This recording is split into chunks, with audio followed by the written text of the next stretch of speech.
예수선교의 설교방송 시간입니다. 오늘 설교방송은 신약성경 데살로니가후서 2장 1절부터 17절의 말씀을 가지고 예수님 재림 전에 나타나게 될 배교와 불법의 사람의 출현이라는 제목으로 예수선교의 조은찬 목사님의 설교가 있겠습니다.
사도신경 암송하심으로 신앙 고백 드리겠습니다.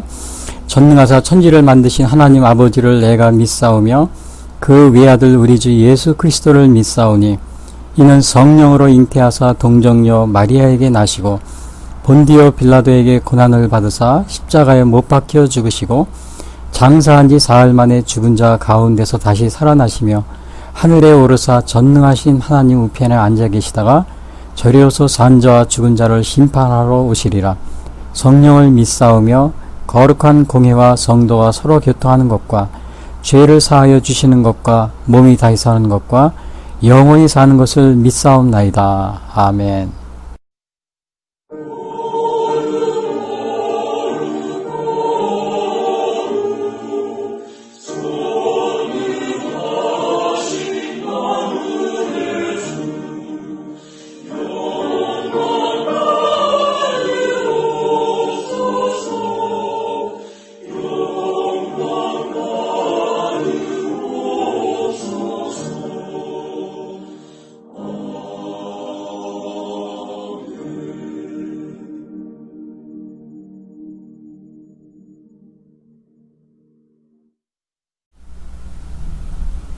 이어서 오늘 방송 설교를 위한 성경 말씀 봉독이 있겠습니다.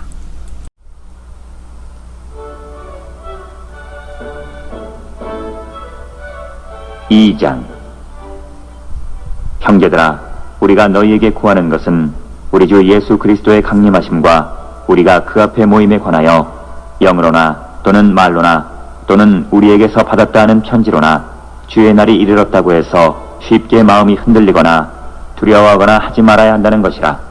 누가 어떻게 하여도 너희가 미혹되지 말라. 먼저 배교하는 일이 있고 저 불법의 사람 곧 멸망의 아들이 나타나기 전에는 그날이 이르지 아니하리니 그는 대적하는 자라. 신이라고 불리는 모든 것과 숭배함을 받는 것에 대항하여 그 위에 자기를 높이고 하나님의 성전에 앉아 자기를 하나님이라고 내세우느니라. 내가 너희와 함께 있을 때에 이 일을 너희에게 말한 것을 기억하지 못하느냐? 너희는 지금 그로 하여금 그의 때에 나타나게 하려 하여 막는 것이 있는 것을 아나니 불법의 비밀이 이미 활동하였으나 지금은 그것을 막는 자가 있어 그 중에서 옮겨질 때까지 하리라. 그때에 불법한 자가 나타나리니 주 예수께서 그 입의 기운으로 그를 죽이시고 강림하여 나타나심으로 패하시리라. 악한 자의 나타남은 사탄의 활동을 따라 모든 능력과 표적과 거짓 기적과 불의의 모든 속임으로 멸망하는 자들에게 있으리니 이는 그들이 진리의 사랑을 받지 아니하여 구원함을 받지 못함이라. 이러므로 하나님이 미혹의 역사를 그들에게 보내사 거짓 것을 믿게 하심은 진리를 믿지 않고 불의를 좋아하는 모든 자들로 하여금 심판을 받게 하려 하심이라. 주께서 사랑하시는 형제들아, 우리가 항상 너희에 관하여 마땅히 하나님께 감사할 것은 하나님이 처음부터 너희를 택하사 성령의 거룩하게 하심과 진리를 믿음으로 구원을 받게 하심이니 이를 위하여 우리의 복음으로 너희를 부르사 우리 주 예수 그리스도의 영광을 얻게 하려 하심이니라. 그러므로 형제들아, 굳건하게 서서 말로나 우리의 편지로 가르침을 받은 전통을 지키라. 우리 주 예수 그리스도와 우리를 사랑하시고 영원한 위로와 좋은 소망을 은혜로 주신 하나님 우리 아버지께서 너희 마음을 위로하시고 모든 선한 일과 말에 굳건하게 하시기를 원하노라.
오늘 전해드릴 말씀은 신약성경 데살로니가 후서 2장 1절부터 10절, 17절 말씀 가지고 예수님의 재림 전에 나타나게 될 배교와 불법의 사람의 출현이라는 제목으로 말씀드리겠습니다. 이거 데살로니가 전후서는 그 신약성경 중에서 아마 제일 먼저 기록된 그러한 책인데요. 아마 2차 사도 바울이 2차 전도 여행 중에 51년부터 52년 사이죠. 그때 고린도에서 쓴 그런 편지의 내용입니다. 데살로니가 전서, 데살로니가 후서 이렇게 있는데, 이 데살로니가 후서는 이 전서를 쓰고 나서 3개월 정도 지난 다음에 또 바울이 다시 이거를 썼다고 합니다. 그리고 이제 데살로니가 전서는 디모데에게요, 이제 써서 보냈는데, 디모데 소식을 들으니까는 데살로니가 전서의 내용이 뭐였었냐면은 재림에 관한 거였습니다. 그 당시에 그 데살로니가 교회에, 그러니까 최초의 유럽에서 최초의 교회가 빌립보 교회였고요. 그 다음 두 번째 교회가 데살로니가 교회입니다. 근데 이 데살로니가 교회를 바울이 그거를 이제 이렇게 거기 세워놓고 왔는데, 그리고 전서를 디모데에게 써서 보냈는데, 그 내용 중에 뭐가 있냐면은 디모데에게 소식을 들으니까 데살로니가 교인들이 사람이 죽으면 막 슬퍼하고 그랬답니다. 그래서 사도 바울 선생님이 너무 슬퍼하지 말라. 왜냐, 우리 기독교인에게는 재림의 소망이 있다. 재림의 소망. 그게 이제 데살로니가 전서 5장에 그거를 써서 보냈습니다. 디모데에게. 이런 얘기예요. 형제들아, 때와 시기에 관하여 너에게 쓸 것이 없음은 주의 날이 밤에 도둑같이 이를 줄을 너희 자신이 자세히 알기 때문이라. 그들이 평안하다 안전하다 할 그때 임신한 여자에게 해산의 고통이 이른 것 같이 멸망이 갑자기 그들에게 이르니 결코 피하지 못하리라. 형제들아, 너희는 그러니까 주의 날이 밤에 도둑같이 이를 것이다. 그러니까 주님의 재림이 있는데 왜 슬퍼하느냐, 이제 그런 내용을 데살로니가 전서에 써서 보낸 겁니다. 그런데 나중에 이렇게 소식을 또 들어보니까는 주님이 재림을 한다고 그랬으니까 이게 자신들이 재림하면은 자기들이 지금 생활하고 있는 게 아무 소용이 없게 되는 게 아니냐? 그래가지고는 주님의 재림만 기다린다는 겁니다. 다 일도 안 하고 그러면서 주님의 이제 재림을 기다리는 그 일이 벌어지니까 사도 바울 선생님이 또 편지를 써서 보내는 겁니다. 그것이 데살로니가 후서예요. 근데 이러한 현상은 사실은 이 데살로니가 이거 쓸 당시에도 있었지만은 초대교회 역사를 보면은 그 3세기경인가요? 4세기경에 그러한 일이 있었습니다. 그게 이제 이 몬타누스파라고 그래가지고 그 몬타누스를 추정하는 많은 사람인데 그 중에는 이 사람들은 영지주의를 주로 주장했는데요. 그 여자 선지자가 있었습니다. 프루실라 막스밀라라는 그 여자 선지자였는데 이 사람들이 그 성령 운동이 굉장히 가능했습니다. 그래서 예수님이 곧 재림할 것이다. 그리고 막 이렇게 재림을 예언을 합니다. 그러니까 수많은 사람들이 따라가서 자기 일도 안 하고 재산도 팔고 막 이렇게 하면서 따라가는데 언제 온다고 재림을 예고했는데 안 오게 돼요. 재림이 없었죠.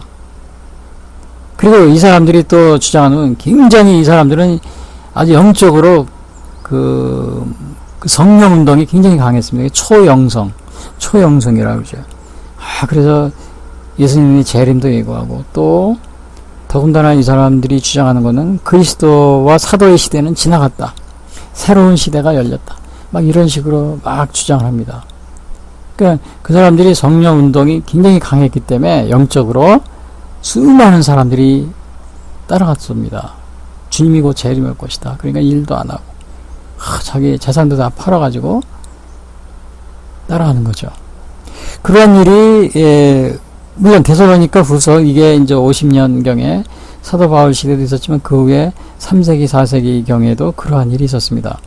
이거 자세한 제가 나중에 또 말씀드리겠지만 그래서 이런 혼란이 일어나니까 이게 맡겨서 사도 바울이 이제 재림 전에 너희들이 그냥 무작정 그 예수님이 재림한다고 일도 안 하고 막 모여가지고 그러는데 재림 전에는 이러이러한 일이 있다. 그 재림의 징조. 그런 다음에 주님이 재림한다. 그거에 대해서 알려줍니다. 근데 오늘 여기 데살로니가 후서에서 알려준 건 두 가지를 알려줘요. 하나는 배교회와 그 다음에 두 번째는 불법의 사람이 나타날 것이다. 예, 그것이 있은 다음에 이제 재림하실 것이다. 이거를 얘기해 주는데 사실은 그 예수님이 마태복음에서 보면 그 종말에 대해서 말씀하시면서 예수님이 24장에서요. 마태복음 그 예수님이 또 재림하실 거에 대해서 말씀하십니다. 그러시면서 재림하기 전에 재림의 징조에 대해서 몇 가지를 말씀해 주시는데 그 대표적인 게 뭐냐면 복음이 완전히 세계 끝까지 전파될 것이다. 24장 14절에 그럽니다. 이 천국 복음이 모든 민족에게 증언되기 위해 온 세상에 전파되니 그제야 끝이 오리라. 예수님이 하신 말씀이에요. 그러니까 예수님이 재림하기 전에 복음이 완전히 전파되고 세계적으로 그 다음에 또 있을 것은 이스라엘의 회심이 있을 것이다 그럽니다. 이스라엘. 그래서 지금 복음이 세계적으로 전파가 완전히 뭐 끝난 게 아니죠. 그 다음에 이스라엘의 회심. 이것도 아직 이스라엘이 유대인들이 회심했다는 거 그것이 나타나고 있지 않습니다. 물론 많은 유대인들이 지금 기독교로 많이 돌아오고 있어요. 그러나 아직 그런 상황은 아니고요. 왜냐하면 로마서 이건 11장 25절에 나옵니다. 그리하여 이 신비는 이방인의 충만한 수가 들어오기까지 이스라엘의 덜은 우등하게 된 것이라 그리하여 온 이스라엘이 구원을 받으리라. 이 로마서 11장 25절에 이런 얘기가 있어요. 그 다음에 적그리스도가 출현할 것이다. 물론 이건 데살로니가 후서에도 나오지만 마태복음 24장 15절에도 나옵니다. 그러므로 너희가 선지자 다니엘이 말한 바 멸망에 가증한 것이 거룩한 곳에 선 것을 보거든. 멸망에 가증한 것. 이게 적그리스도입니다. 이게 멸망에 가증한 것. 예수님이 하신 말씀이에요. 그때 이제 재림한다. 그때 거의 가까워 왔다. 이건 재림할 것이 아니라 가까이 왔다. 이런 뜻입니다. 그리고 또 예수님이 하신 말씀이 대배교가 있을 것이다. 이거는 이제 거짓 선지자와 거짓 그리스도가 출현해가지고 성도들을 미혹하는 것이 있을 것이다. 재림하기 전에. 이것도 예수님이 말씀하신 거, 이 마태복음 24장 11절. 거짓 선지자가 많이 일어나 많은 사람을 미혹하겠으며 불법이 성행함으로 많은 사람이 사랑이 식어지리라. 그러니까 예수님이 재림하기 전에는 이러한 대배교가 있을 것이다. 그리고 또 예수님이 재림하기 전에는 예수님이 말씀하신 게 기근과 지진, 대환란, 전쟁과 기근과 지진, 대환란이 있을 것이다. 또 박해, 큰 고통. 그 24장, 마태복음 24장 7절. 난리와 난리 소문을 듣겠으나 너희는 삼가 두려워하지 말라. 이런 일이 있어야 하되 아직 끝은 아니니라. 민족이 민족을, 나라가 나라를 대적하여 일어나겠고 곳곳에 지진과 기근이 있으니 모든 것은 재난의 시작이라. 그때 사람들이 너희를 환란에 넘겨주겠으며 너희를 죽이리니 너희가 내 이름 때문에 모든 민족의 미움을 받으리라. 이런 대환란, 전쟁과 기근, 지진 이런 게 막 있고, 그리고 대환란, 성도들이 핍박을 받는다. 근데 이것은 끝이 아니랍니다. 이게 시작이라고 그럽니다. 예수님이 말씀하셨어요. 그러니까 이러한 그 재림의 징조를 예수님도 직접 말씀하십니다. 복음의 세계 전파, 또 이스라엘이 회심할 것이다. 그 다음에 대배교가 있을 것이다. 그 다음에 적그리스도, 불법의 사람이죠. 불법의 사람이 나타나고, 그 다음에 대환란, 전쟁과 기근, 그 다음에 이러한 것을 또 박해, 이런 것 같은 대환란이 있을 것이다. 그러나 이 대환란도 끝은 아니고 시작이다. 자, 이러한 그 재림의 징조가 있겠다고 예수님도 말씀하시는데, 그러니까 사도 바울도 그 데살로니가 교인들이 예수님이 재림할 것이다 그리고 일도 안 하고 막 그냥 자기 재산도 다 팔아가지고 재림만 기다리고 그러고 있는 것이 너무 안타까워가지고 사도 바울도 데살로니가 후서를 쓰면서 얘기를 해줍니다. 재림의 징조가 있다. 재림에. 너희들이 이 징조를 보고서 재림한다고 기다리는 것이냐? 재림의 징조가 사도 바울 선생님이 두 가지만 얘기해주고 있어요. 예수님은 여기 다섯 여섯 가지 얘기하고 있지만은 사도 바울 선생님 두 가지인데 그 첫 번째가 뭐냐면 대배교하고 적그리스도의 출현, 불법의 사람의 출현, 이 두 가지에 대해서 사도 바울 선생님이 얘기하고 있습니다. 그래서 데살로니가 후서를 이제 써가지고 보내는 거예요. 야, 너희들 미혹당하지 마라. 첫 번째 하는 얘기가 뭐냐면 미혹당하지 마라. 이게 2장 1절부터 3절에 그렇게 나옵니다. 너희들 미혹당하지 마라. 재림이 임박했다고 하는 그 소리에 미혹당하지 마라. 그때 예수님도 그랬잖아요.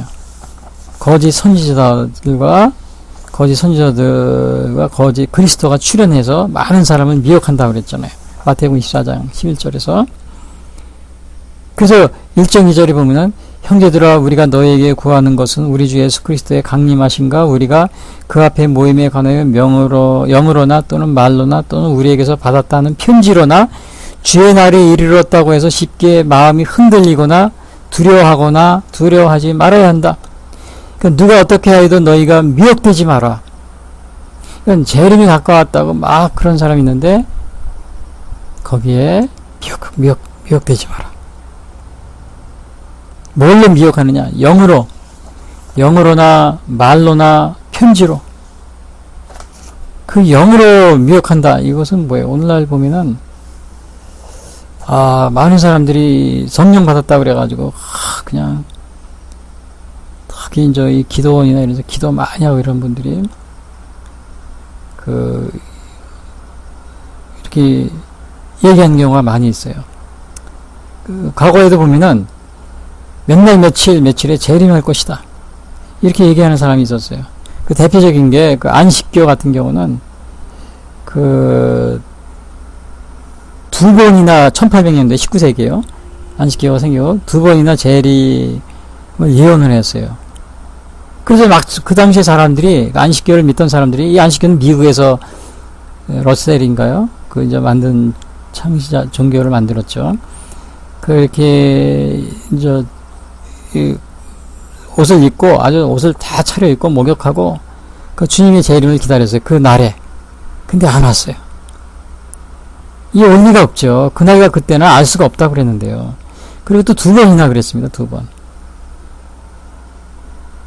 근데 사실은 이 안식교는 거기에는 뭐 윤리적으로 도덕적으로 좋은 점도 있어요. 성경에서 말하는. 그러나 우리가 받아들일 수 없는 그런 아주 중대한 오류가 있습니다. 그것이 뭐냐면 이 안식교는 뭐 조사 심판이라든지요. 이건 율법주의자들이죠. 조사 심판 때 선행한 선행에 의해서 뭐 또 이렇게 또 심판을 받는다. 뭐 그러한 게 있어요. 조사 심판.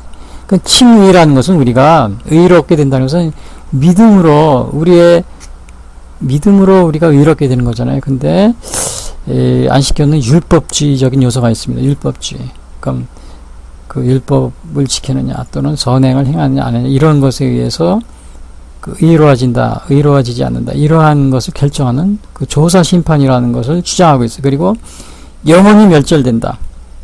영혼 멸절설을 주장합니다. 이 영혼 멸절설은 아마 여호와 증인도 마찬가지인데 지옥을 부인하는 거죠. 도저히 우리 기독교에서 받아들일 수 없는 거죠. 물론 이제 삼위일체 이런 거를 제대로 올바르게 받아들이지 않는 건 당연하고요. 여호와 증인이나 이 안식교도 마찬가지고요.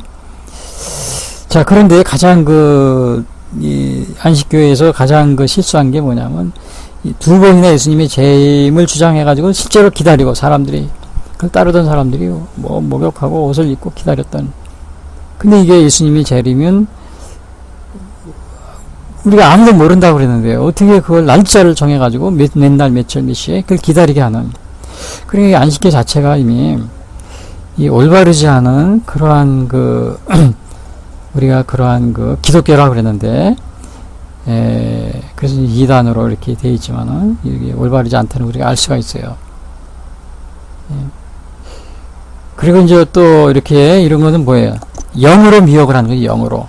또 말로 미혹을 하고요. 그 다음에 편지. 당시에는 성경이 정경화가 되지 않으니까 성경을 가지고 오늘날도 미혹을 하는 사람이 많이 있어요.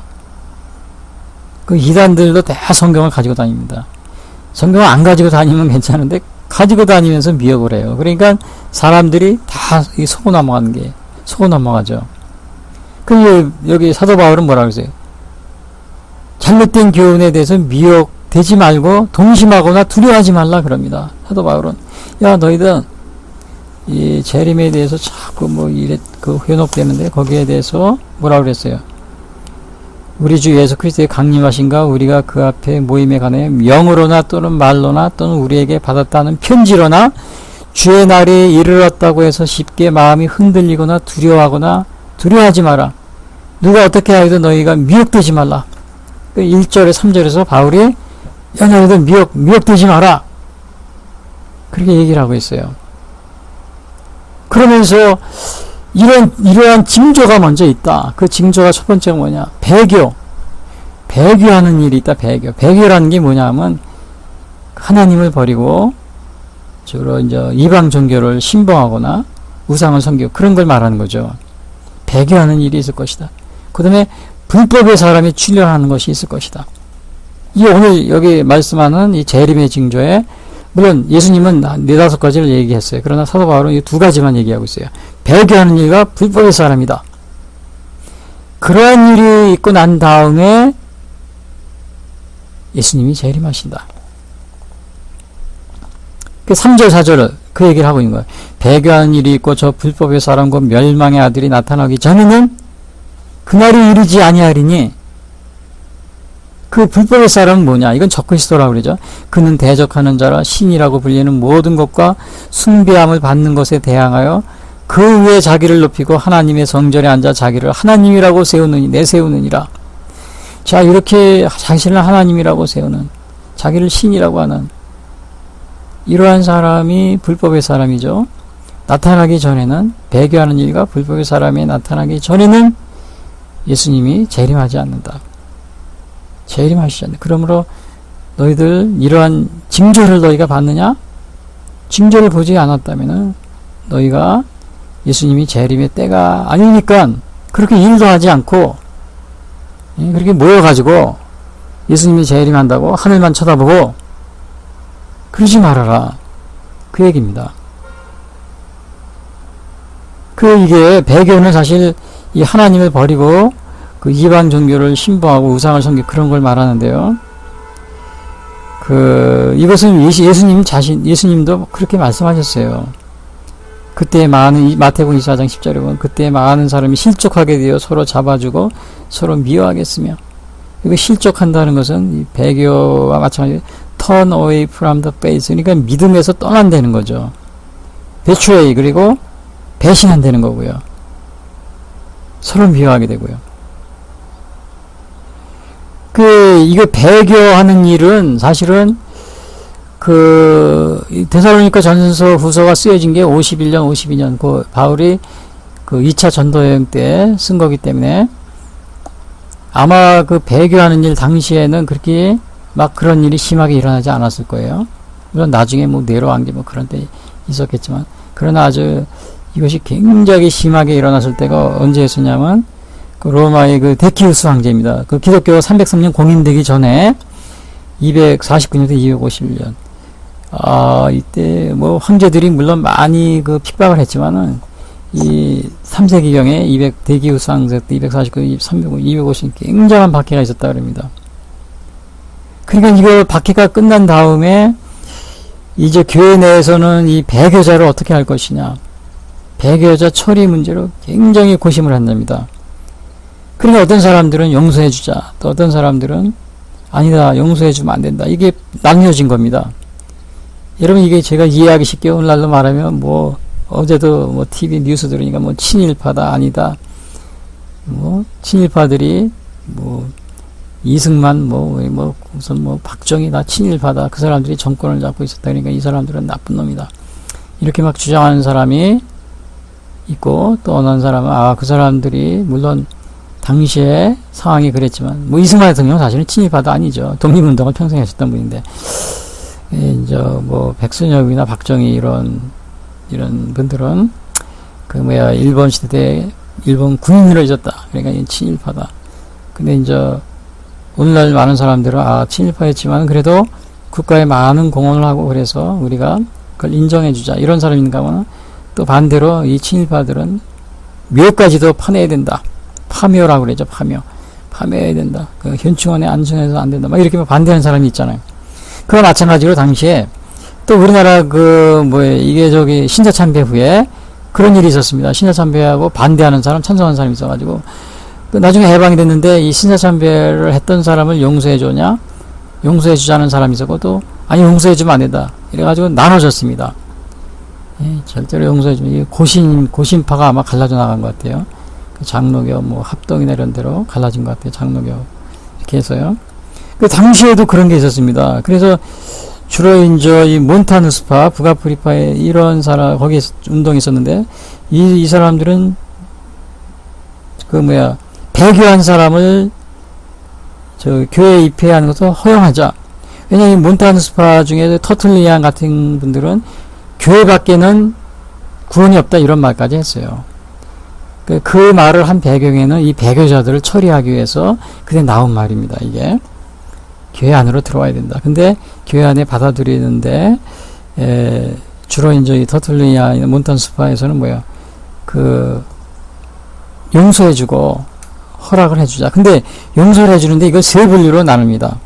세 분류로 나누는데, 어떤 사람은 용서해주냐면, 처참한 고문을 당했지만은, 처참한 고문을 받고서 황제에게 정말 어쩔 수 없이 제사를 드린 자. 그 다음에, 본신과는 다르게, 육신이 약해서 정말 도저히 고통을 이기지 못해서 배교한 사람. 이러한 사람이 용서해주자는 거예요. 그러니까 너무나 아주 고통을 당해가지고 황제에게, 그러다 보니까 황제 제사를 드린 사람이나, 그 다음에 자기 본심은 아니었지만 정말 박해를 고문이죠, 고문. 육신을 너무 심한 고문을 당하다 보니까 고통을 이기지 못하고 배교한 사람, 이러한 사람은 용서를 해주자. 그렇게 하고, 또 그러나 이제 자발적으로 배교한 사람, 황제 숭배하자, 그리고 자발적으로 배교하고, 그리고 막 사람을 막 끌고 다니면서 안 한 사람을, 제사 안 드린 이런 사람들을 막 고발하고 막 그런 사람이 있잖아요. 기독교인 중에도 그런 사람이 있습니다. 김일성 치하에서 그런 사람 많이 있었어요. 그리고 자발적으로 제사 드려. 이건 절대로 용서해 주지 마라. 이렇게 그 몬타뉴스파는 그렇게 얘기를 합니다. 근데 이제 도나티스파라는 파가 있어요. 도나티스파하고 노바티안 파에서는 반대하는 거죠. 아니다. 살인, 간음, 배교. 살인, 간음, 배교. 이건 용서해 주면 안 된다. 살인죄와 간음죄와 배교죄. 이건 도나티스파가 이렇게 주장을 했어요. 아니, 도나티스는 노바티아누스파가요. 물론 도나티스파도 이게 이제 배교를 용서해 주면 안 된다. 막 이런 식으로 주장을 했는데, 뭐 제가 말씀드렸다시피 이건 뭐 우리나라 신사참배 때도 그 문제 때문에 장로교가 분열이 됐잖아요. 감리교는 그런 게 없는 것 같아요. 그리고 이제 뭐 정치적으로 보면은 뭐 일본 식민지 시대에 거기에 이렇게 앞잡이 노릇을 했던 사람, 뭐 친일파 이런 사람들은 오늘날 뭐 현충을 해서 무덤을 파내자, 막 아직도 그 주장하는 사람이 있어요. 그러나 이제 그 사람들이 비록 친일파였지만은 그러나 6.25 전쟁이라든지 또 공산주의를 막고 그런데 이 나라를 건국하는데 많은 공로가 있기 때문에 우리가 용서해주자. 지금 우리나라 이게 정치적으로는 또 이렇게 나눠져 있잖아요. 그 비슷한 겁니다. 당시에 이것 때문에 나눠져 있었어요. 크게. 근데 이제 주로 어디를 따라갔냐면 이 몬타누스파 주장하는 그쪽으로 이게 가게 됩니다. 그래서 많은 사람을 용서해주고 또 심지어는 용서해주는데 그거를 이제 사람들 앞에서 이렇게 공개적으로 이렇게 용서식을 자기가 잘못했다는 것을 고백하게 합니다. 고백하게 해요. 그런 사람은 다 용서해주자는 거죠. 그렇게 합니다. 그래서 여기서 나온 것이 바로 그 고해성사, 오늘날 카톨릭 천주교의 고해성사 이런 것이 발전해서 그것이 나왔다고 이렇게 얘기를 합니다. 그리고 더 나아가서는 사람들의 다른 사람의 선행으로서 이러한 것이 또 용서받을 수 있다. 이렇게까지 주장을 하게 되고 그러다 보니까는 이게 뭐라 그럽니까? 이게 나중에 천주교에서 아주 저기가 되었던 면죄부 그런 것들이 다 이게 단초가 됐다고 그럽니다. 결국은. 그래서 역사학자들은 이게 차라리 도나티스파의 주장이 옳았던 게 아닌가. 왜냐 천주교가 나중에 이렇게 와서 타락을 하게 되니까요. 그러한 얘기를 하기도 합니다. 이 배교 문제. 그러니까 이 배교하는 일이 있을 것이다. 용서의 문제 이런 거는 교회사적으로 굉장히 이렇게 복잡해져 있어요. 그래서 이러한 것이 굉장히 성행할 것이다. 근데 이미 3세기 4세기에도 이런 게 문제가 있었어요. 오늘날도 배교의 문제가 20세기 물론 있죠. 지금도 있지만은 당시에 초대교회 후에 3세기 4세기 이때도 엄청나게 이런 일이 있었다.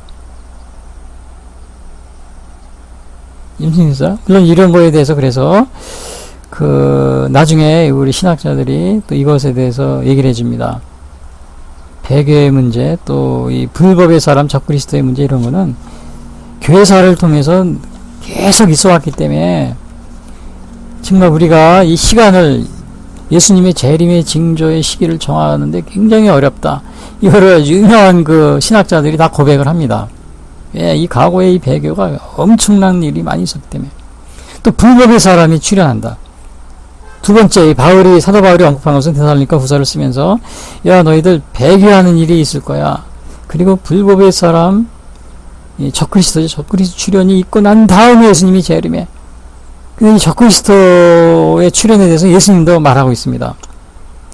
예수님도 마태복음 24장 15절에 그러므로 너희가 선지자 다니엘이 말한 바 멸망에 가증한 것이 거룩한 곳에 선 것을 보거든 그때가 이제 재림할 때가 온 줄 알라. 근데 여기서 멸망에 가증한 것, 다니엘이 멸망에 가증한 것이라고 그랬어요. 예수님이. 다니엘이 멸망에 가증한 것은 역사적으로 기원전 167년에 안티오쿠스 에피파네스 그거를 의미합니다. 이 안티오쿠스 에피파네스가 성전을 모독을 합니다. 돼지먹이를 가지고 와서 성전에서 제우스에게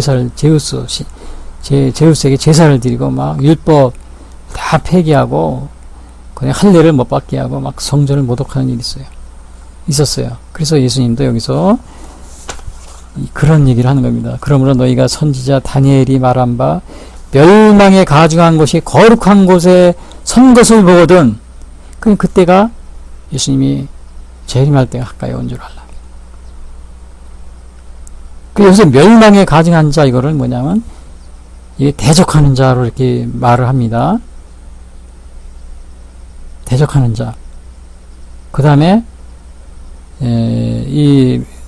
또 예수님이 여기서는 뭐라고 데살로니가후서에서는 불법의 사람 이렇게 얘기하잖아요. 바울이 이 불법의 사람. 그러니까 바울이 뭐라고 했어요? 배교하는 일이고 데살로니가후서 3장 4절에서요. 저 불법의 사람과 멸망의 아들이 나타나기 전에는 그날에 이르지 아니하리니. 그러니까 이 멸망의 사람을 불법의 사람 또는 적그리스도, 예수님은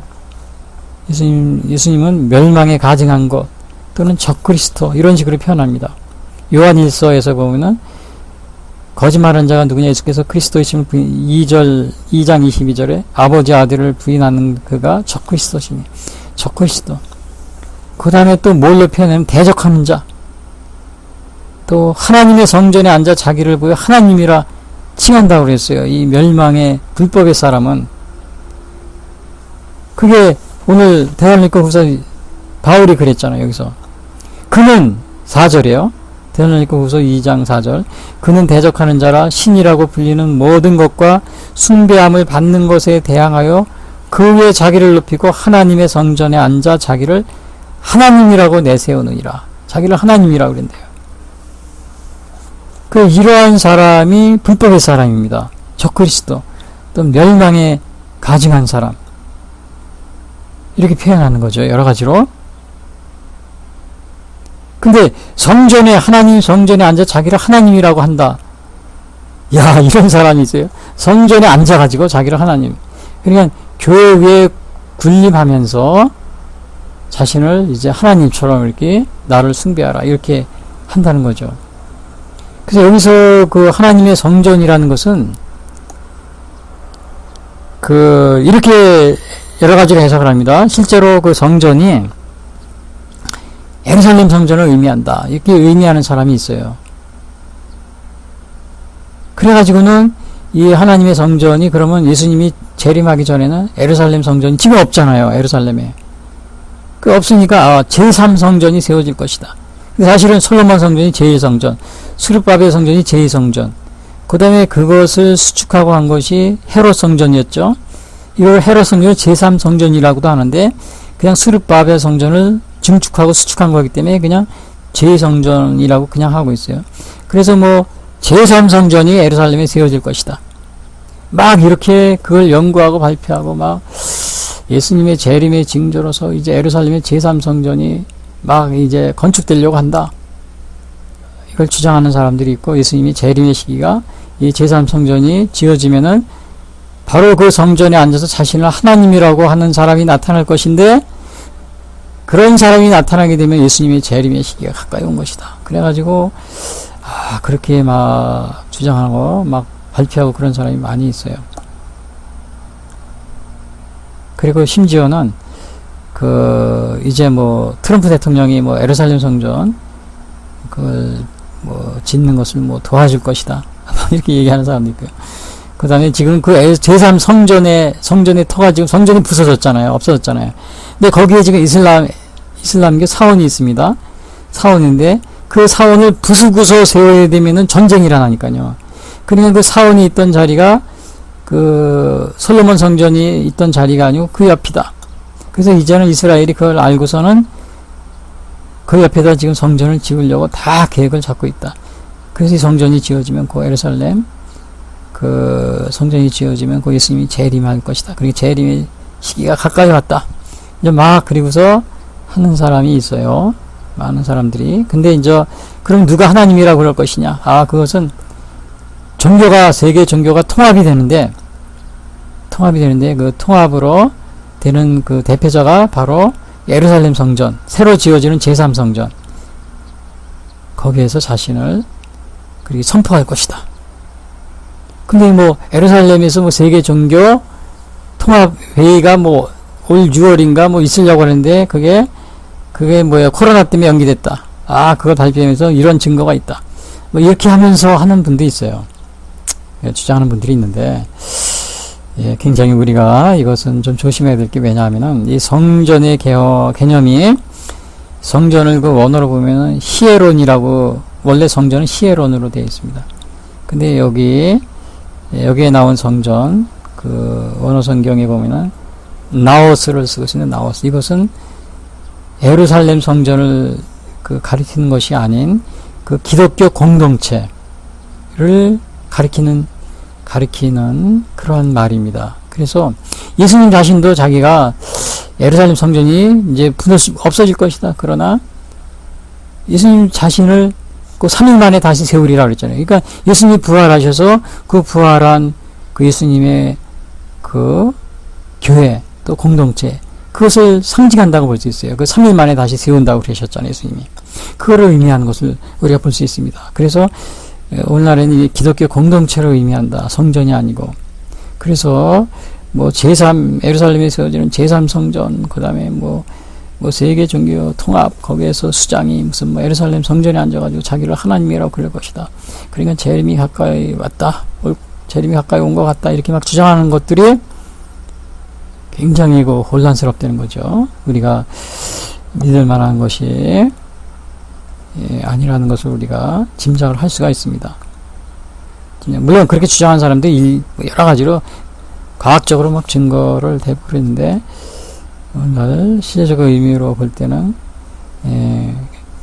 오히려 기독교 공동체 성전을 의미한다. 이렇게 볼 때는 뭐 예루살렘의 제3성전, 이거 세워지는 거에 대해서 우리가 관심을 집중하고 재림의 징조로서 보고 막 이렇게 하는 것은 약간 무리가 있다고 이렇게 보는 거죠. 그리고 여기서 자신을 하나님이라고, 성전에 앉아서 자기를 하나님이라고 하는 사람, 이 불법의 사람이 나타날 것이다 이렇게 하는데, 그것이 뭐 세계 종교 제3성전이 세워지면 예루살렘에 세계 종교 통합이 이루어지면 거기에 그 대표자가 바로 그렇게 할 것이다. 또 어떤 사람은 로마 교황이 그런 사람이다 지금 이렇게 주장한 사람이 있어요.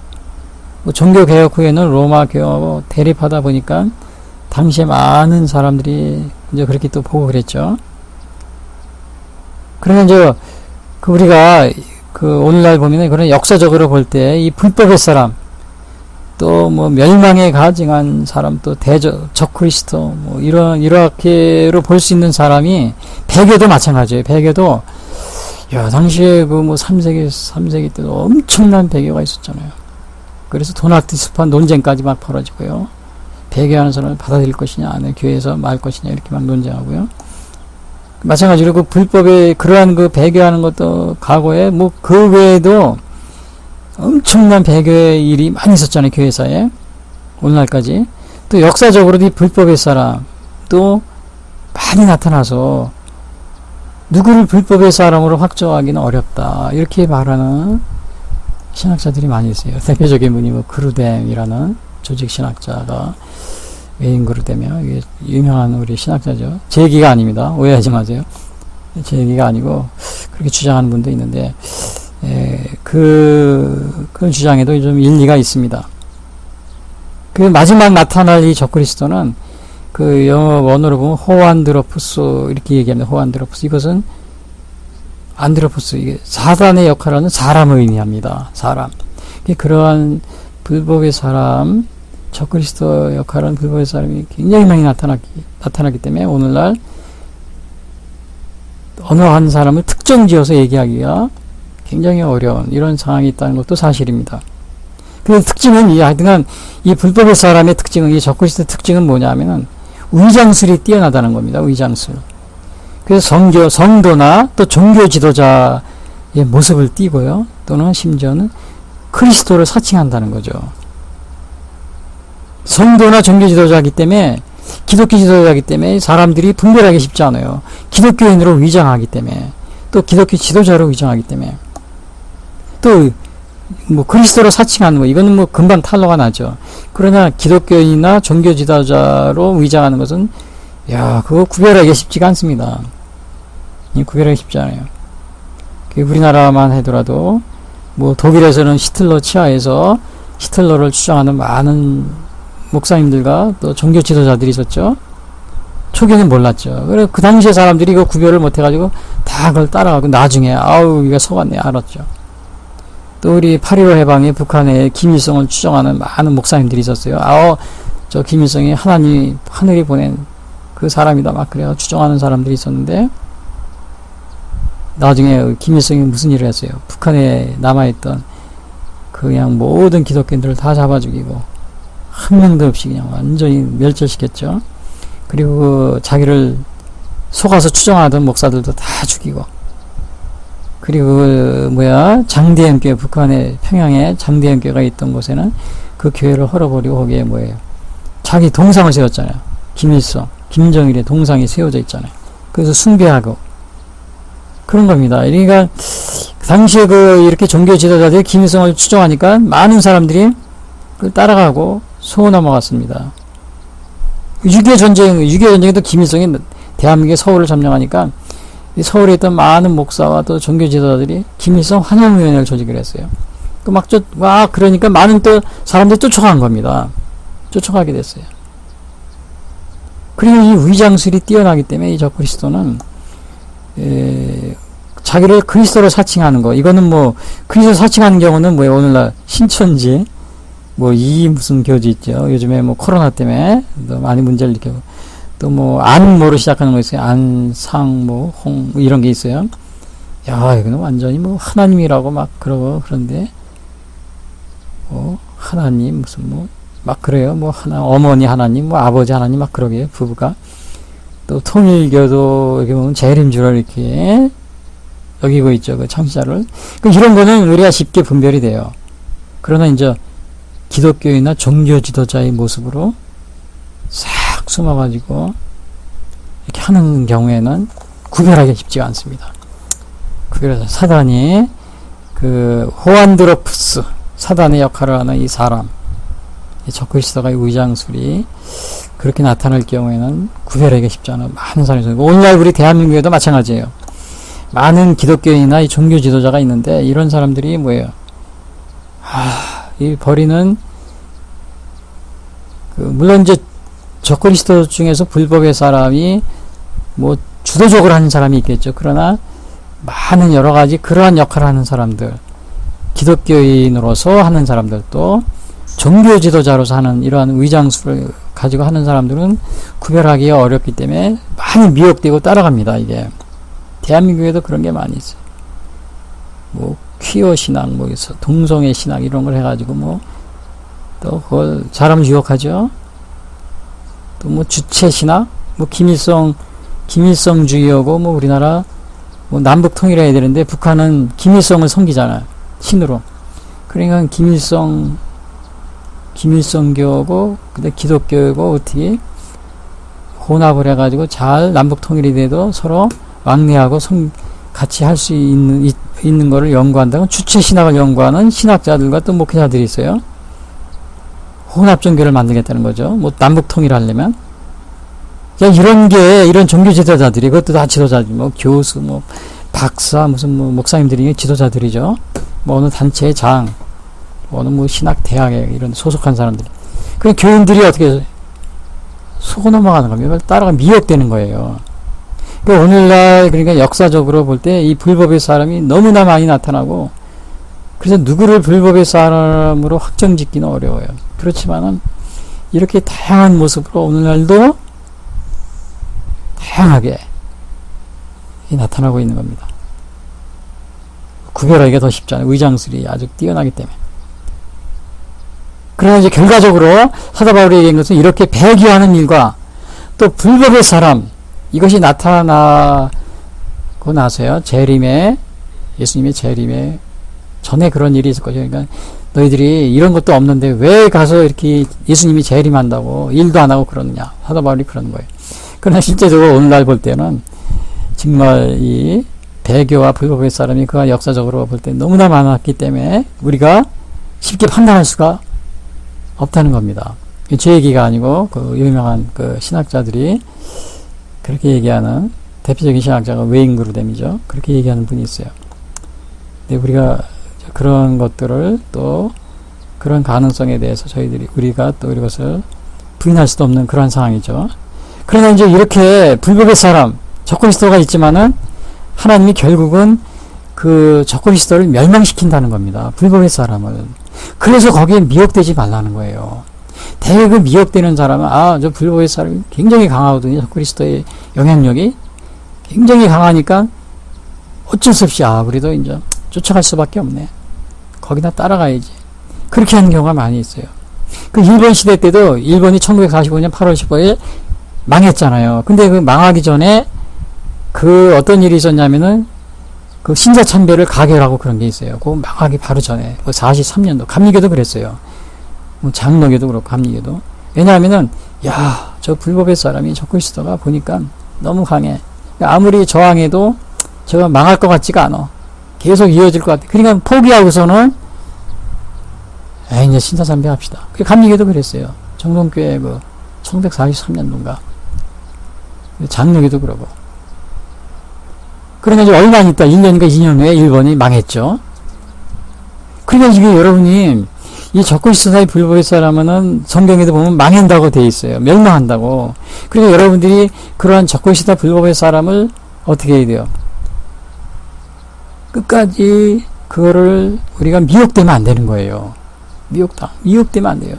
정말 그 세력이 강하고 엄청나기 때문에 저게 망하지 않을 것이다. 이렇게 믿고서는 미혹되는 겁니다.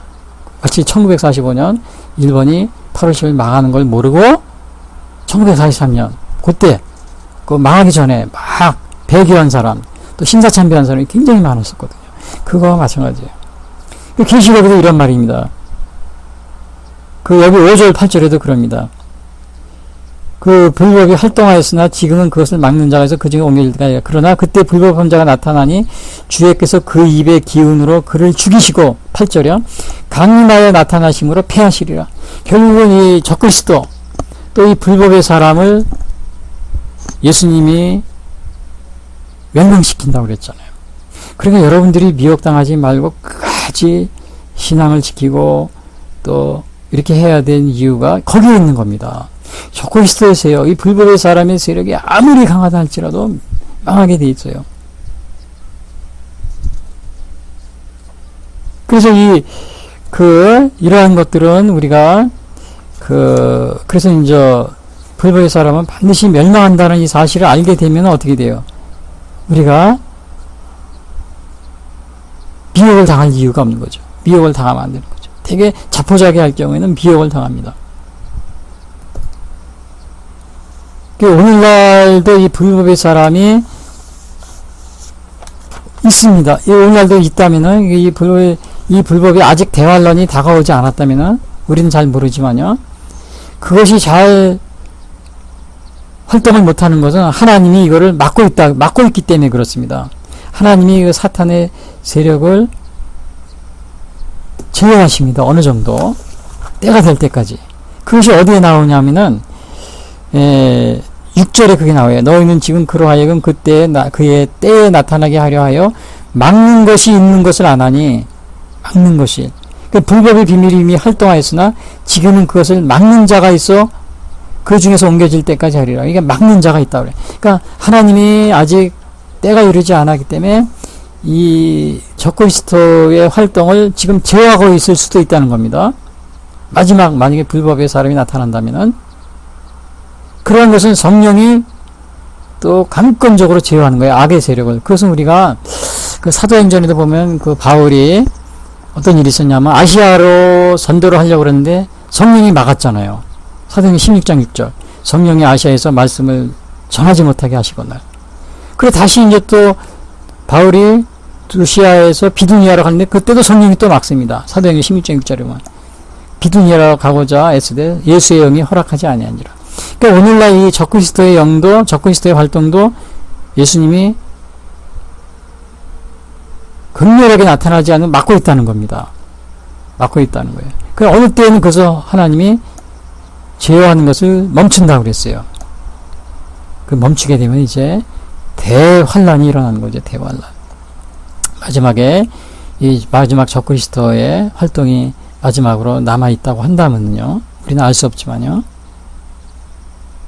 그래서 이것을 불법의 비밀이라고 그랬어요. 사도 바울은 여기서 불법의 비밀이 이 사도행전 거기가 고린도후서 데살로니가후서 2장 그 7절에 뭐라니 불법의 비밀이 이미 활동하였으나 이것을 불법의 비밀, 예?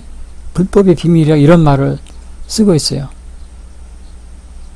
그러니까 이게 이 불법의 비밀이 위장과 이 가면 속에 숨겨져 있다. 아직은 나타나고 있지만 숨겨져 있다. 그러나 하나님의 언젠가 하나님이 이거를 때가 되면 나타나게, 불법도 나타나게 할 것인데 그때는 이제 나타나게 된다. 적그리스도의 활동이. 그것은 하나님이 사탄도 제어하고 있다는 겁니다. 욥기서 1장 6절에 욥과의 대화에서도 그 하나님의 욥기서에 보면 그게 나와 있잖아요. 여호와께서 사탄에게 이르시되 내가 그의 소유물을 다 내게 손에 맡기노라. 다만 그의 몸에는 내 손을 대지 말지니라. 사단이고 여호와 앞에서 물러가니라. 그러니까 이 사단을 하나님이 제어하신다는 것이 욥기서 1장 6절에 나와 있잖아요. 그러니까 오늘날 이 적그리스도의 활동도 하나님이 제어하고 계시다. 그러나 때가 되면 나타난다. 근데 이 불법의 비밀, 요거는 뭐냐? 적그리스도의 이 활동은 위장과 가면 속에 숨겨져 있다는 겁니다. 지금 바울도 이거를 불법의 비밀이다 이렇게 얘기하고 있어요. 위장과 가면 속에 숨겨져 있는 걸. 여러분, 오늘날 이 공산주의자들이 대한민국을, 물론 이게 정치적인 얘기지만 적화시키려는 것도 어떻게 돼요? 위장과 가면 속에 숨겨져 있는 겁니다. 이게 이 통일전선 전술이라고 그래요. 이 통일전선 전술은 어떻게 위장하느냐? 민주화, 인권, 평화, 우리 민족끼리 함께 같이 살자. 이런 식으로 위장을 하는 겁니다. 다 좋은 말을 써가면서 민주화 속에 사실은 민주화가 아니고 뭐예요? 공산화운동가입니다. 대한민국은 제가 전에 얘기했지만 민주화운동이 한 8, 90%가 다 공산화운동입니다. 민주화운동가들 8, 90%는 다 공산화운동가들이라고 보면 돼. 이게 다 위장하고 있어요. 그래서 5.18 강주 그것도 민주화라고 그러지만 실제로는 그 유공자 5,000명 명단 밝혀요? 안 밝혀요? 안 밝히잖아요. 그리고 헌법에도 넣는다고 그랬잖아요.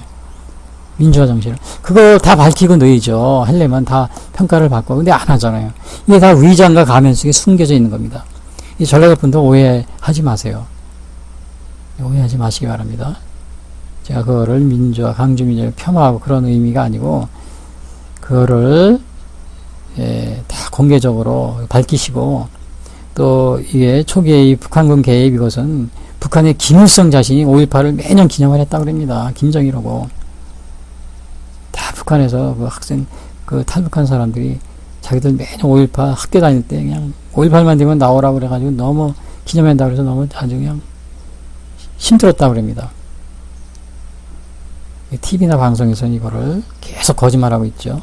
그 방송 북한군 개입 얘기만 나오면 그냥 극우라고 그러고 망언이라고 그러고 똑같이 KBS, SBS, MBC, 연합뉴스, YTN, JTBC, TV조선도 마찬가지예요. TV조선은 물론 애국적인 그런 방송을 많이 하지만 이 5.18에 대해서는 완전히 뭐라고 그래요.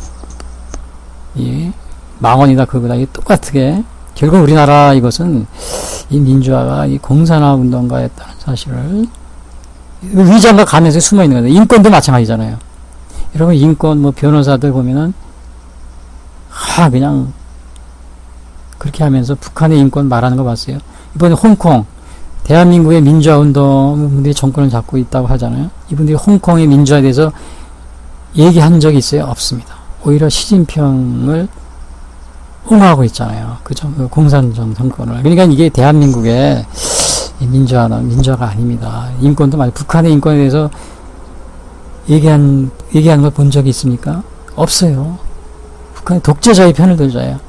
김정일이 그 편을 거기에 서서 지금 통일 연방제 한다고 그러고 있잖아요. 이 다 위장과 가면에 숨어 있는 겁니다. 이게 불법의 비밀이에요. 그리고 함께 같이 살자, 더불어 같이 살자. 이런 건 뭐예요? 그 더불어 함께는 뭐냐면 전 국민이 더불어 함께가 아니고 공산당만. 북한에서는 사람 중심이잖아요. 북한의 사람은 공산당만 의미합니다. 그 평양에 있는 사람들 공산당만 거기에 들어와 살 수 있잖아요. 그게 사람입니다. 그 대한민국도 마찬가지예요. 더불어 사람 중심 그러고 정치인들이 그러는데 여기서 더불어 사람은 온 국민을 의미하는 게 아니고 그 공산당 그 공산당 사회주의 그걸 추종하는 이 사람만 더불어고 사람입니다. 보세요, 여러분. 재판하고 그런 거 보세요. 공산주의나 사회주의를 추종하는 이런 사람들은 무죄. 그 반대편에 자유민주주의나 이걸 하는 사람은 유죄. 다 그렇게 재판도 그렇게 하잖아요.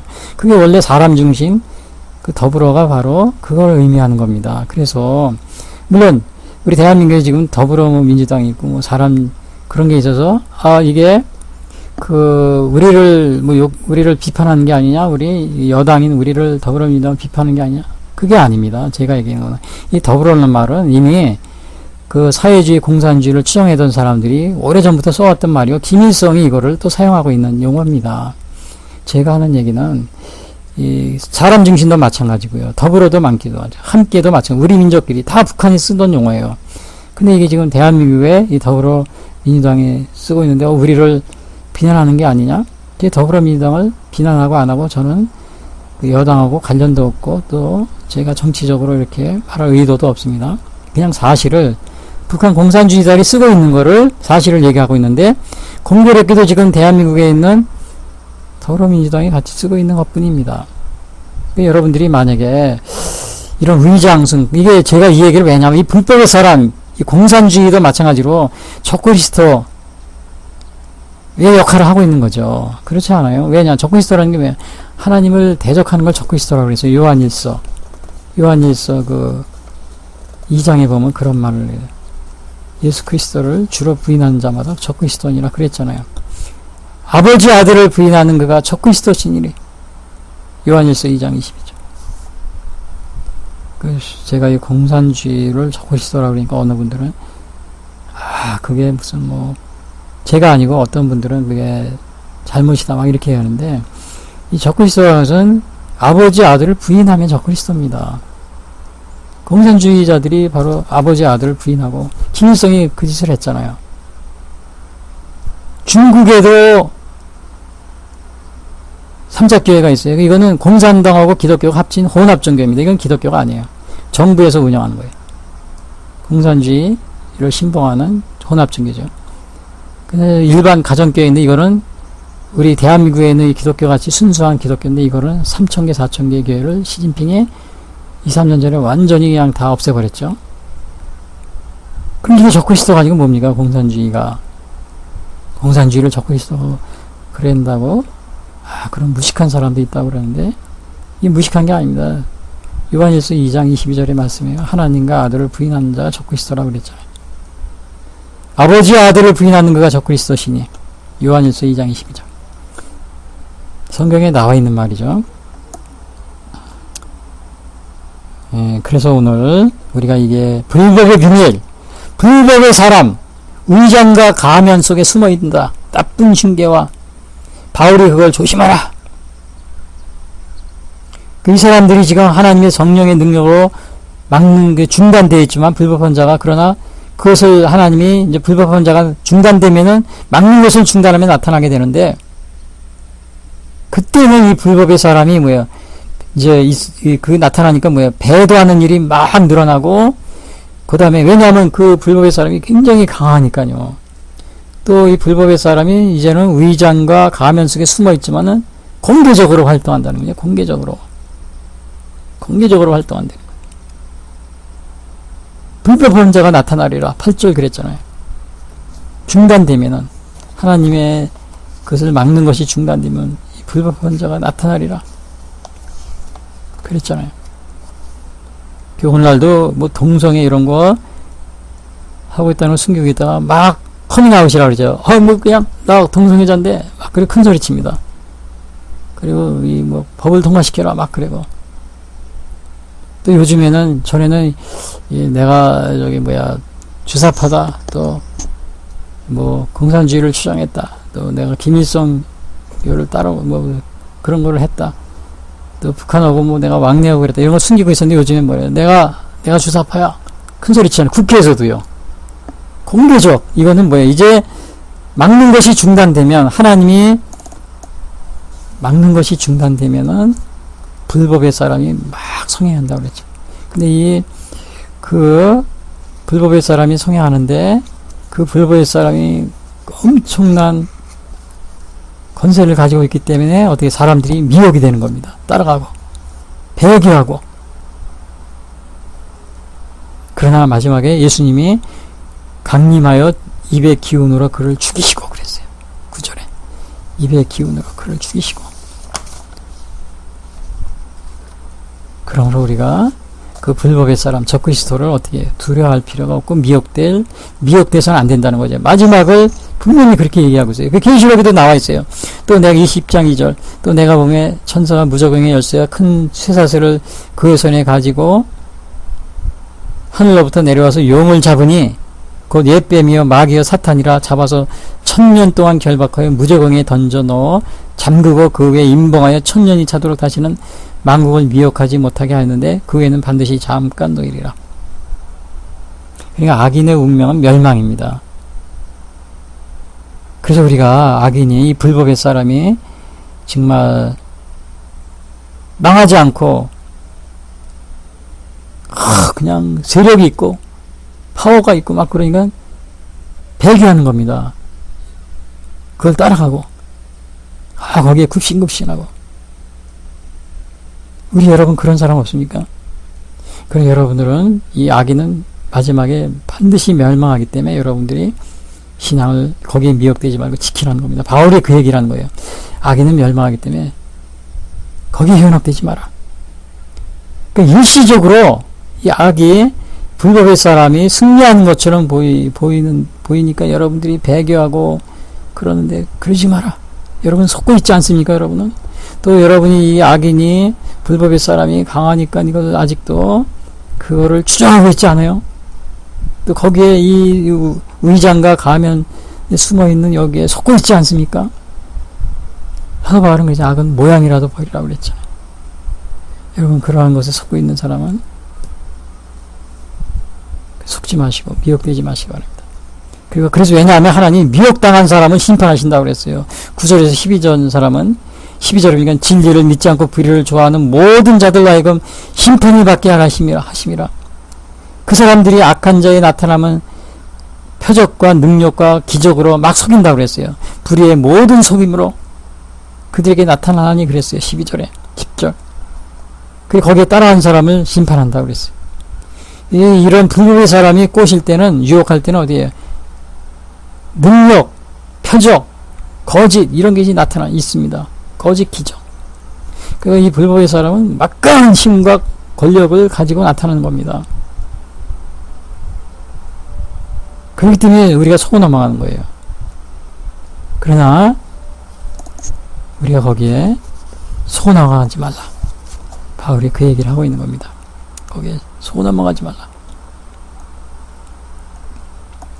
왜냐? 거기에 속은 사람은 구원을 받지 못한다 그랬어요. 구원을 받지 못한다. 10절에서 그 12절에 납니다. 심판을 받게 하려 하심이라. 불의를 좋아하는 모든 자들로 하여금 그걸 따라간 사람들은 심판을 받는다.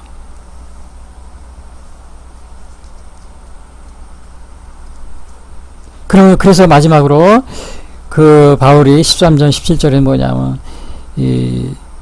여러분 데살로니가 교인들아 재림을 소망하느냐. 그 권면합니다. 너희가 내가 앞서 편지에서 데살로니가 전서죠. 예수님이 재림한다고 그래서 예수님이 도적같이 오신다. 그러니까 너희들이 일도 안 하고 무의도식하고 재림만 기다리고 그러는데 그러지 마라. 그러지 말고 이제 하나님께 감사하고 너희를 택하신 것에 대해서 하나님의 부르심에 감사하고 13절에 그래서 너희를 택하신 하나님이 너희를 택하신 것 진리를 그 구원을 받게 하신 것에 대해서 마땅히 하나님께 감사하고 그 다음에 굳게 서라. 굳게 서서 받은 바 전통을 지켜라. 17절에 그러게 18절에 그러잖아요. 17절에서 15절에서 그러므로 형제들아 굳건하게 서서 말로나 우리의 편지로 가르침을 받은 전통을 지키라.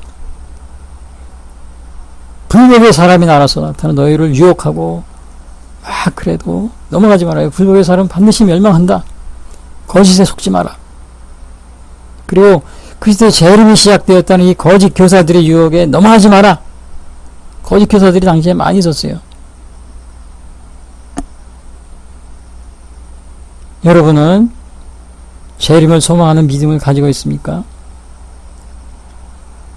그러다가 재림을 소망한다고 해서 그 재림에 대해서 이렇게 많은 오해가 있다고 해서 재림을 소망하지 말라는 그러한 얘기는 아닙니다. 여러분이 우리가 재림을 소망하고 있어야 돼요. 예수님의 재림을. 그리고 혹시 여러분들은 거짓 선지자와 또 적그리스도의 유혹에 넘어가고 있지 않습니까? 유혹당하고 있지 않습니까? 재림의 날짜는 우리가 알 수가 없습니다. 결론적으로 말씀드리면 재림의 날짜는 우리가 알 수 없으나 재림이 있다고 해서 일도 안 하고 하늘만 쳐다보는 그러한 일은 하지 말아야 된다. 바울도 그렇게 얘기하고 있어요. 제가 보니까 어느 교회, 우리나라에도 보니까 얼마 전에 어느 교회 목사님이 이제 예수님이 재림한다 그래요. 자기를 다니던 교인들 다 끌고 어느 섬에 가서 유토피아를 건설한다. 재림할 때를 대비해서 그렇게 하는 교회가 있었어요. 제가 누구라고 말씀 안 드렸는데. 그리고 이렇게 재림하기 전에는 징조가 있다. 물론 이제 징조에는 예수님이 말한 데는 여러 가지가 있었어요. 예수님에는 복음이 세계에 끝까지 전파가 될 것이다. 그리고 이스라엘이 회심이 있을 것이고 적그리스도의 출현이 있을 것이고 그리고 대배교가 있을 것이고 대환란, 대박해 이런 것이 있을 것이다. 전쟁과 지진 이건 예수님이 말한 겁니다. 복음의 세계 전파 아직 완전히 이루어졌다고는 볼 수가 없죠. 또 이스라엘의 회심도 그렇고요. 대배교와 오늘 여기서 말하는 대배교와 그 다음에 적그리스도의 출현 이거에 대해서는 지금까지 역사적으로 너무나 그러한 그 수많은 대배교와 적그리스도의 출현이 있다고 생각되기 때문에 그런 사람이 너무나 많이 출현한 것 같아서 제 얘기가 아니고 침례교 신학적인 외인 그러더니 그럽니다. 우리가 분명히 알 수는 없다. 분명히 그 대배교와 그 다음에 적그리스도의 출현이 있었는지 언제 있었는지 우리가 정말 이렇게 말하기는 굉장히 어렵다. 왜? 역사적으로 볼 때 그것이 너무 많이 있었기 때문에. 그러나 오늘 사도 바울이 얘기한 배교하는 이가 불법의 사람 그것이 있고 대환란이 있는다. 그것이 과거 역사에 있었는지 없었는지 또 앞으로 일어날지 우리는 알 수 없지만은 분명한 것은 뭐예요? 그러나 항상 우리가 깨어서 예수님이 다시 오실 것을 재림을 소망하는 이러한 믿음을 우리가 가지는 것이 중요하다. 그것은 우리가 분명히 말할 수 있습니다. 언제 우리가 대배교가 또 적그리스도 불법의 사람이 언제 어떻게 나타나고 또 과거에 나타났었는지 우리가 알 수 없지만 항상 우리가 깨어서 주님의 재림에 대한 소망을 가지고 기다리는 자세 그것이 중요할 줄 압니다. 이것이 오늘 사도 바울이 말하고 있는 데살로니가 후서의 그런 내용입니다. 기도하겠습니다. 지금까지 예수 선교의 설교 방송을 시청해 주신 분들께 감사를 드립니다. 요한복음 3장 16절은 하나님이 세상을 이처럼 사랑하사 독생자를 주셨으니 이는 저를 믿는 자마다 멸망치 않고 영생을 얻게 하려 하심이라 라고 말하고 있습니다. 또한 성경은 예수 그리스도를 영접하는 모든 사람들에게 영원한 생명을 약속하고 있습니다. 요한일서 5장 11절에서 13절은 또 증거는 이것이니 하나님이 우리에게 영생을 주신 것과 이 생명이 그의 아들 안에 있는 그것이니라. 아들이 있는 자에게는 생명이 있고 하나님의 아들이 없는 자에게는 생명이 없느니라. 내가 하나님의 아들의 이름을 믿는 너희에게 이것을 쓰는 것은 너희로 하여금 너희에게 영생이 있음을 알게 하려 함이라 라고 말하고 있습니다. 아직 예수님을 영접하시지 못하신 분들은 이 시간 주님을 영접하시기를 바랍니다. 이 방송을 들으시고 기독교 신앙에 대하여 더 알기를 원하시는 분들은 예수 선교회 홈페이지 www.missionchrist21sd.com으로 방문해 주십시오. 다음 방송 시간까지 안녕히 계십시오. 하늘에 되신 아버지 이름 거룩하사 주님 나라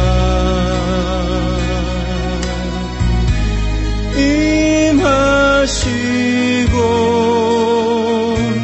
뜻이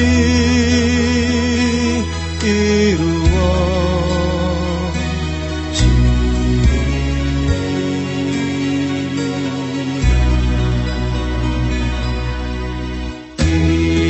일용할 양식 주시고 우리들의 큰 죄 다 용서하옵시고 또 시험에 들게 마시고 악에서 구원하소서. 대개